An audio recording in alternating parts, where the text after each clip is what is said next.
Bismillah, elhamdülillahi Rabbil alemin, ve salatu ve selamu ala eşrefil enbiya vel mursalin, seyyidina Muhammedin ve ala alihi ve sahbihi ecma'in. Rabbi şrahli sadri ve yessirli emri. Vahlul uqdeten min lisani yefkahu qavli. Rabbi yessir ve la tuessir, Rabbi temmil khair.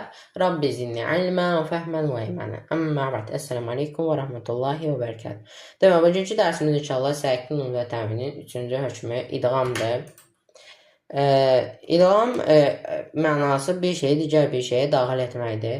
Əgər Səkin Nun və Təmindən sonra yə, mim, nun, vav, ləm, ra bunlar gələrsə sukunlu nun oxunmur, ondan sonra gələn hərf isə şəddəli oxunur.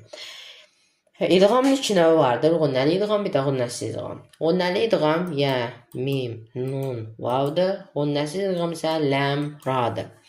Gunnəli idğam şəddəli hərf gunnə ilə oxunur. İdğam yalnız iki kəlmə arasında baş verə bilər. Əgər sukunlu nun və idğam hərfləri bir kəlmə arasında gələrsə, onların hökmü mütləq izhar olur. Bu, Quranda 4 kəlmə arasında gələ bilər, ancaq burada var.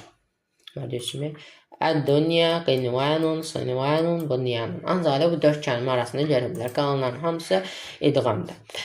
Səkin nun Quranda əlaməti odur ki, səkin nun üzərində hərəkə olmur.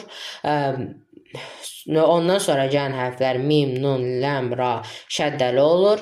Vav, yə isə şəddəsiz olur, amma şəddə ilə oxunurlar. Mim, nun, ləm, ra gördüyünüz kimi burada halini göstərim. Gördüyünüz kimi nun hərəkəlidir. Burada da mimlə gördüyünüz kimi şəddəlidir. Ləmdə gördüyünüz kimi burada şəddəlidir. Gördüyünüz kimi.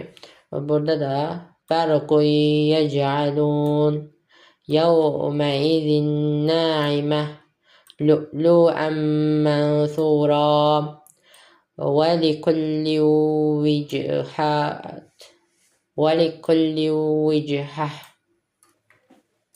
Bugünkü dərsimiz bu qədər və axiru da'vana elhamdülillahi rabbil alemin.